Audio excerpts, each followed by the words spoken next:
In March 1995, an urban legend began to circulate in Kern County, California, concerning an immensely violent video game called Babygirl. According to the rumor, the player character is a young mother named Sandy. The game begins with a scene depicting Sandy and her daughter, Anne-Marie, playing Super Mario Bros. On an SNES console. Anne-Marie wins a level, and Sandy praises her, saying, "Good job, baby girl." At that moment, a group of men breaks into the apartment to attack Sandy. They knock her out, and the screen fades to black. Shortly after, a new scene fades in. Sandy and Anne-Marie, who is crying hysterically, are in a car with the men. It is nighttime, the sky is dark, with a grinning moon shining through the car window. A mission menu pops up in the bottom of the screen, providing multiple choices to propel the game forward by prompting the player to convince the men to let Sandy and Anne-Marie go. But no matter what option the player selects, the mission fails. Following the mission failure, the car slows to a halt. The men force Sandy and Anne-Marie out of the car and proceed to torture Sandy while forcing Anne-Marie to watch. Anne-Marie cries throughout the ordeal while Sandy attempts to comfort her, repeating phrases such as, "It's okay, baby girl." "They're just chickens, baby girl." "Be brave, baby girl." "It'll be over soon, baby girl." And "Be strong, baby girl." Although myriad choices and option menus appear on screen over the course of the assault, none change the outcome. Once Sandy is incapacitated, the men kill Anne-Marie, dismember her, and bury her in a shallow pit while Sandy is forced to watch. Throughout this sequence, the game presents the player with several actions for Sandy to take in order to attempt escape, but all choices result in failure. After burying Anne-Marie, the men bundle Sandy's broken body into the car, and the screen fades to black, with text stating, "Game over." No matter how many times the player plays, no matter what options or combinations of choices they make, the result is always the same. The game is unwinnable. While the game was generally dismissed as an urban legend, the Kern County Sheriff's Office believed in the possibility of such a game existing, operating on the theory that the game was an inside joke created by someone involved in an unsolved murder that had occurred several months prior to the beginning of this urban legend. This is because the sequence of events depicted in the game closely matched elements of this case. Incredibly, for a department with such a notoriously checkered history, the department pursued every lead and eventually managed to track down and obtain a copy of the game. One of the detectives assigned to the case played the game for several weeks straight in an attempt to search for clues, eventually discovering that credits roll after the game over scene. Each credited role, producer, artist, designer, and so on, is the same name: Babygirl. After these credits comes a cutscene of the location where the killers left Anne-Marie's remains. The cutscene plays out as follows. On screen, dirt begins to shift and swirl. A pixelated head that is visibly decayed appears. The head is crying, and a caption appears below it. The caption reads, "Babygirl needs your help. Will you help her? Press X for yes. Press O for no." If the player selects yes, the decaying head smiles as small fireworks erupt around her. A moment later, the head vanishes and the screen goes dark, displaying a message. "Look behind you." When the player turns to look, the physical revenant of Anne-Marie appears. It is almost incomprehensibly ghastly. The detective who initially made the discovery resigned from his position, eventually ending up in psychiatric inpatient care. The copy of the game remained in the custody of the Kern County Sheriff's Office until an Onosku agent infiltrated the department and took possession of the cartridge. Agency personnel played the game under strict observation. When the end scene played, the player selected no. The screen went dark and displayed the following message: "Close your eyes." As instructed, the agent obeyed. At this time, the revenant was observed by multiple onlookers to materialize out of the shadows. The Revenant's appearance startled and severely disturbed all observing personnel. Before any action could be taken, the Revenant killed the player. What followed was one of the worst mass casualty events in agency history. The Revenant was eventually contained at great cost to the agency of Helping Hands, but she was contained. It must be noted that this entity is not destructible, but she is containable, unless and until someone plays the Babygirl game. This has caused significant difficulty over the past 30 years. To date, the agency has managed to locate and take into possession 17 copies of Babygirl. However, there are clearly additional copies circulating given that Babygirl periodically vanishes from her cell. To date, only 2 copies have been located entirely without incident. The others were only located after the Revenant ported out, following a player summoning her through the game's yes and no buttons. It must be noted that there is no right answer for any player. If the player presses yes, agreeing to help the Revenant essentially drives them insane, either via haunting or tormenting them, which is what happened to the detective from the Kern County Sheriff's Office, or by compelling them to retrace the events of her murder and attempt to track down her mother's whereabouts. Interestingly, the Revenant's ultimate goal is not retribution against the murderers, but simply locating her mother's missing body. While simple in theory, this appears to be impossible in practice because no one has succeeded. When the player invariably fails to locate the mother's burial site in real life, the Revenant lures the player to the lake where she herself was murdered and proceeds to kill them, utilizing the same pattern and manner in which she herself was brutalized, then scatters the pieces alongside her own remains before fading away, at which time she reappears in her cell at the Pantheon. The Revenant isn't happy that she constantly respawns in her cell, and there have even been ethical objections raised against the fact that the agency forces her to return to custody. However, it's obvious that the agency has no choice but to contain her. The Revenant is dangerous to an objectively ridiculous extent. Further, she appears incapable of controlling her emotions or breaking out of the pattern that was embedded in her at the time of her death. As a result, the agency has no choice but to contain her and to continue to hunt and destroy extant copies of the game. Neutralizing the Babygirl entity is one of the agency's top priorities. Despite acquaintance with all manner of gods and monsters, all personnel at all levels are unusually disturbed by this Revenant.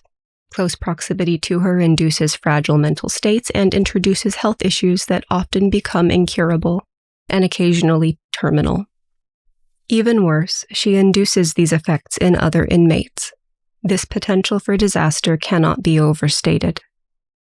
Absent a way to destroy her, our only hope is to neutralize her by locating her mother's remains. To that end, the agency has assigned 2 agents the task of locating the remains of the Revenant's mother. To date, all efforts have been met with failure. In an effort to finally mitigate this failure, agency administration has assigned T-Class Agent Rochelle Bean, which is myself, to interview this inmate for the express purpose of obtaining information that will serve the goal of permanently neutralizing her.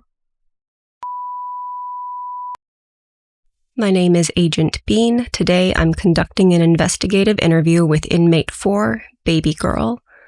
Her classification string is as follows: non-cooperative, indestructible, chthonic, protean, critical, hemitheos. Hello, my name is Rochelle. My name is Anne-Marie.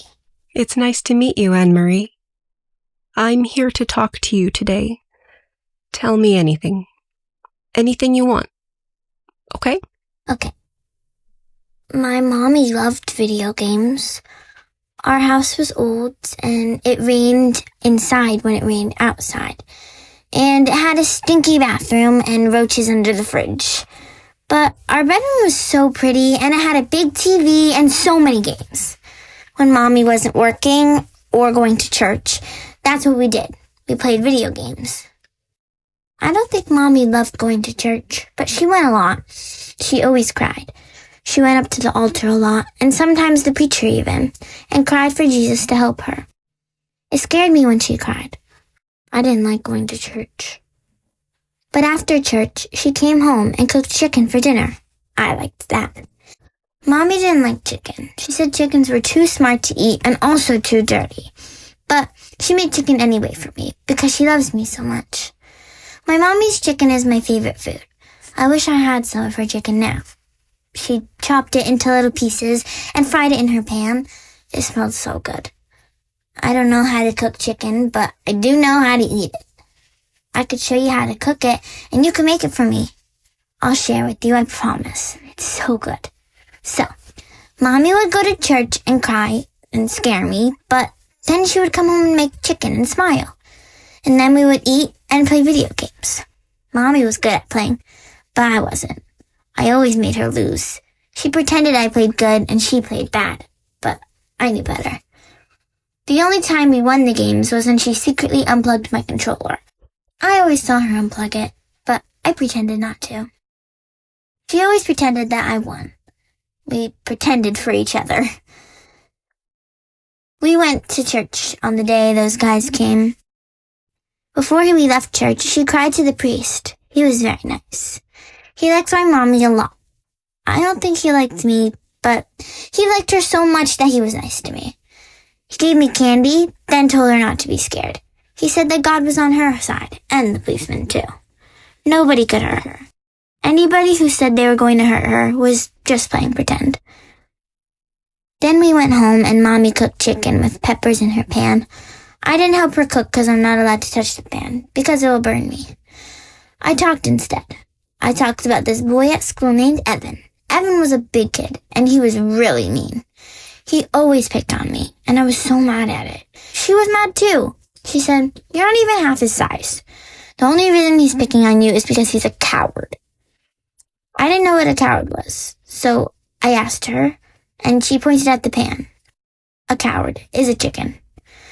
That was so weird to me. I said, "But we eat chickens. Chickens taste good." Mommy said people chickens aren't for eating, and they're not tasty. People chickens are like scaredy cats, only worse. They're too scared to fight anyone who isn't a lot smaller than them. They're scared of things that shouldn't scare them. I wondered if I was a coward, because I was scared of the roaches under the fridge, and they were a lot smaller than me.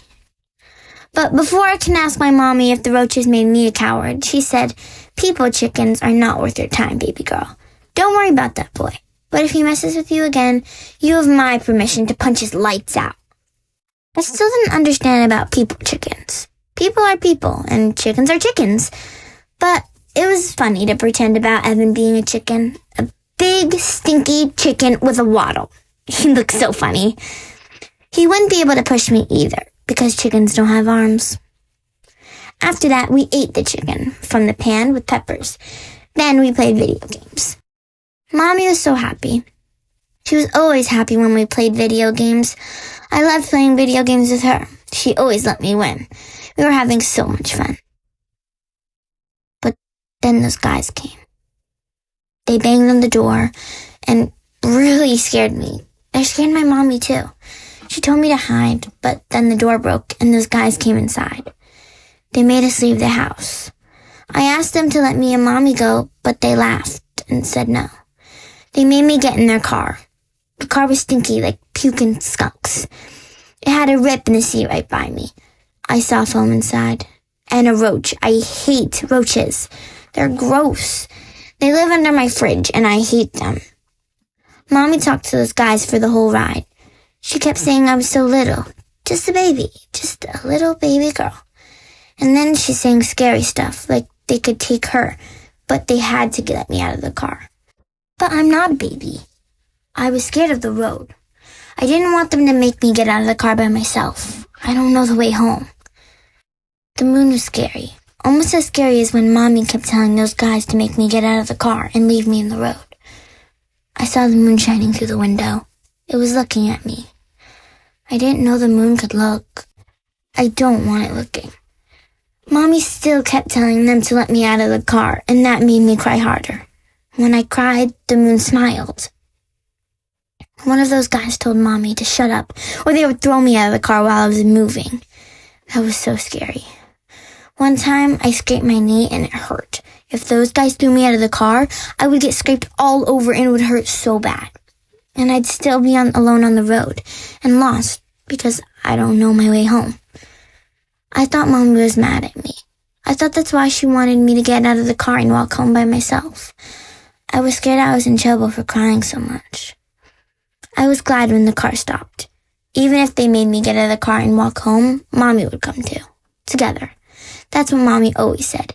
You and me, baby girl. Together forever.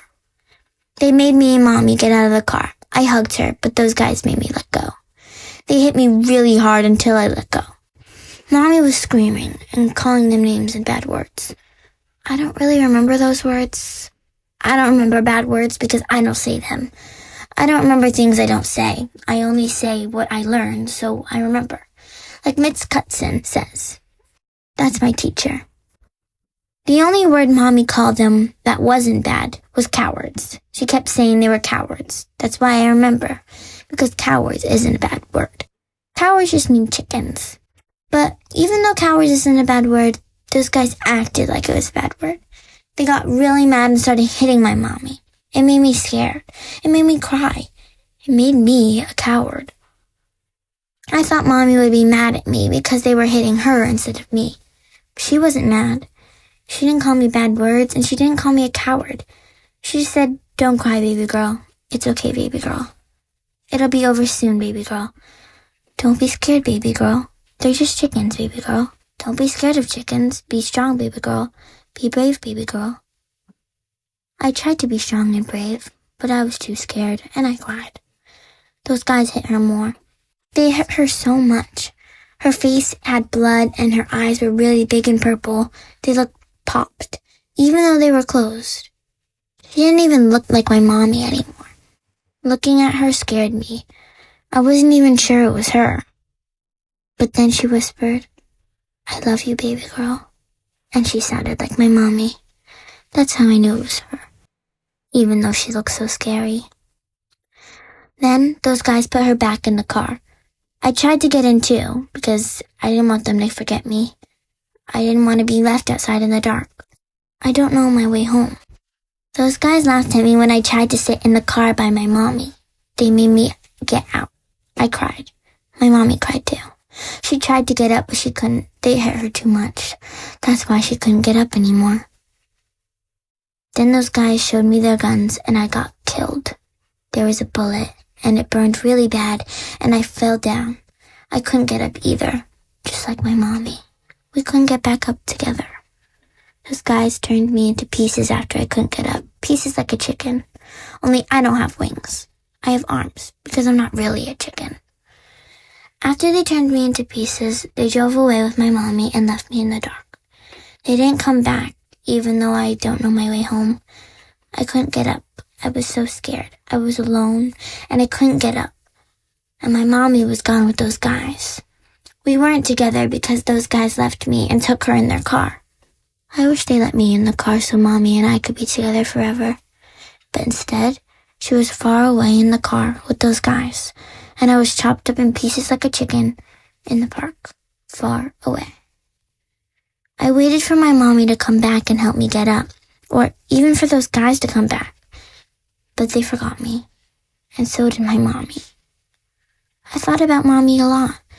I pretended she didn't forget me. I pretended she was there and that we were eating chicken. The chicken she cooked in her pan with peppers. I pretended we were playing video games. I pretended she didn't have to let me win. I pretended I was so good at playing video games, and I pretended we both won every game. I pretended for a long time. So long I think I missed Christmas and even my birthday. That was okay, because pretending was better than being alone in pieces in the park. Then I got tired of pretending. I got up all by myself, and I got up and I left my pieces in the ground because they were scary. I didn't want to take them with me. I took a step, just one step, and I wasn't even in the park anymore. I was inside a living room. It wasn't my living room, but my Mommy's games were there. All the games we played together, plus the grown-up games I wasn't supposed to play. I even saw a new game called Babygirl. That's what my mommy always called me, Babygirl. I thought maybe Mommy made a game just for me, and that's why she forgot to come back and get me. Because she was too busy making my game and moving out of our old house and into this new house. Since her games were there, I thought she was there too. So I looked for her. Only, I didn't find her. Not in the living room, or the bathroom, or the kitchen. I didn't even see her in the bedroom. She wasn't anywhere. So I thought she was at work, or at church, or maybe at the store to buy chicken. I sat down and looked at her games and waited for her to come home. But she didn't come home.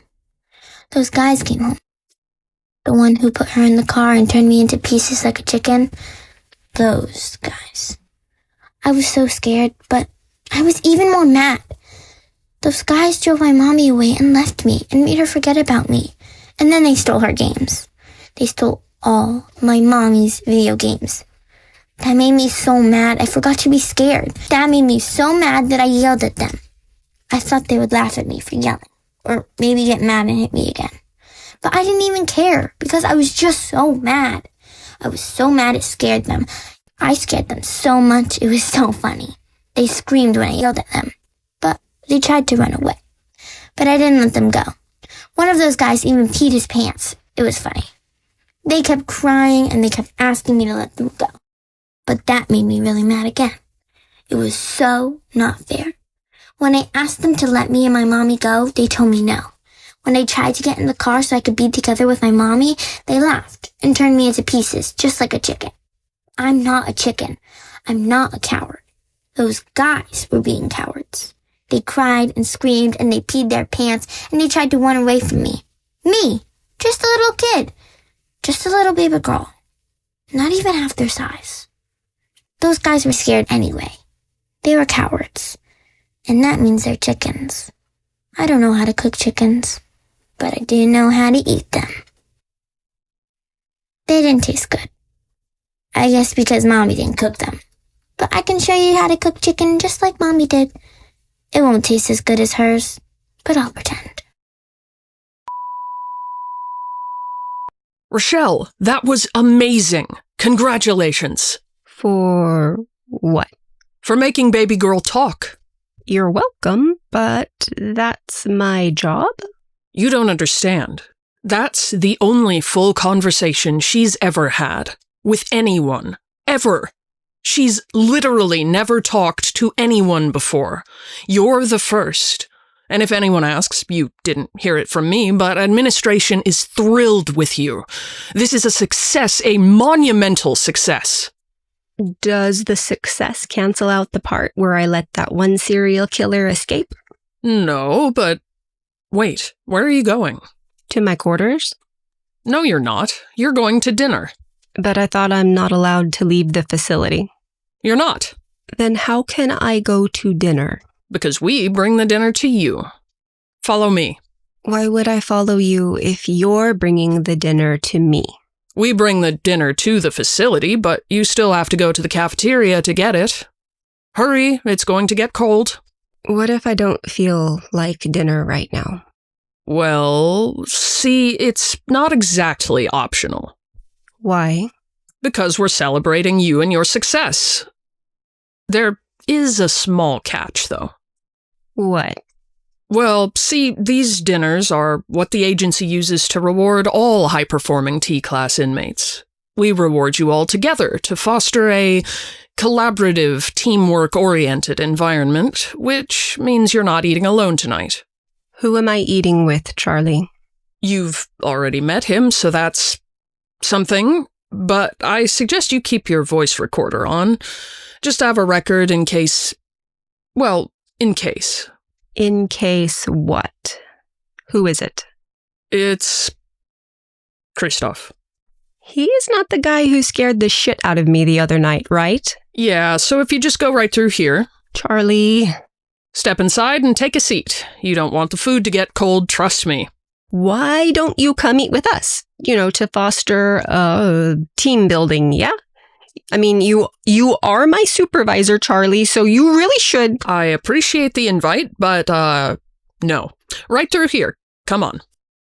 Don't forget to come see me afterward, and enjoy your dinner. It's Kentucky Fried Chicken. So, we get to have a little talk after all. Good. I like this kind of talking better. It's more intimate, no? I wouldn't say that. You're afraid of me? In that case, why don't you just run back to Charlie, huh? Because I'm sick of Charlie. So, do I have you to thank for the menu? Do I look like I have no taste? No. I thought they ordered it for you. Yeah. I saved some for you. Thanks. What are you waiting for? Take your seat, Rachel.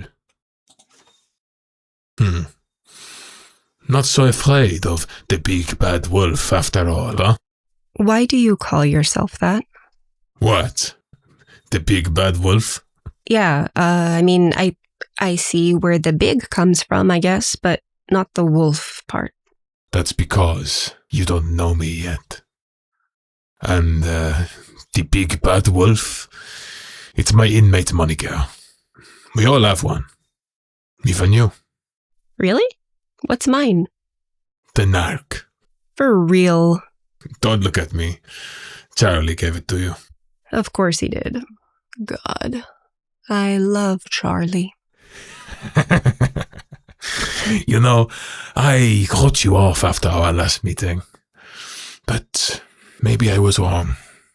Maybe you are man enough to be my girl after all. That is one hell of a pickup line. Probably not in the way you want. I admit, it's never worked. Yeah, how many times have you tried it?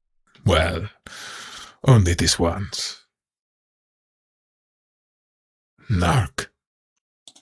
Do you want to know something? I do not really want to talk to you. Likewise. You force the other inmates to talk. But I am not like the other inmates. You should not be forcing me to do anything. I don't disagree. I hate people who force me to do things. I hear you. Then hear this. I hate the way you smell. How do I smell? Like cheap lipstick and expensive chocolate. Well, you have a spectacular nose. I do, don't I? My name is Christophe. I know. Oh? You were, so scared when we first met. I did not think you'd remember. To the contrary, it's not something I'll ever forget. Here, you like cookies? Who doesn't? And here, take mine. I will not lie to you. This agency is not a good place. But you can make it good for you if we do not fight them. Don't worry. I'm definitely not a fighter. That is the first lie you've told me. I hope it is the last. Yeah? What happens if it's not? You will not like my answer. Why do you think that? I don't think anything. I know my answer would scare you. It would scare you worse than anything that the Harlequin can say to you. What's the Harlequin? You don't know who the Harlequin is? No. Read your handbook and you will find out. Right. So, you're an inmate? Oui, just like you. Now, you tell me, how did someone like you become an inmate here? I am actually not sure I'm allowed to tell you. Are you trying to get out of talking with the big bad wolf? No, it's just that it involved national security. National security. Over the years, I have heard many people say they are involved in national security, or they are agents or spies, or the government is after them. Every last one of these people is crazy. Are you crazy, Rachel? Not yet. What about you? What are you in for? Killing. What else? That's not very funny. I wasn't joking. Okay, I'm sorry. Why are you looking at me like that? Like what? Like I'm some sort of fucking monster. I'm not looking at you like you're anything. Oh, you are. Christophe? What are you doing? What I have to. What are you... God, are those pliers? Yes. Christophe, I'm going to leave now. No. You're going to run away. But you need not run from me now. These are not for you. They are for me. Why?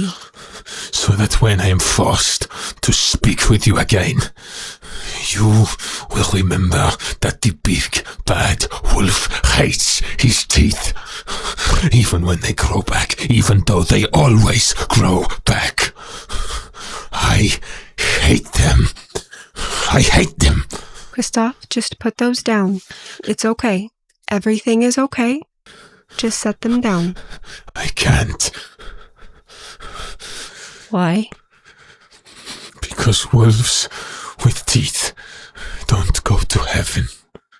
Christophe, don't. Don't, Christophe. Oh my God. Hello, Charlie. Rochelle, come in. Wow, it's been over an hour.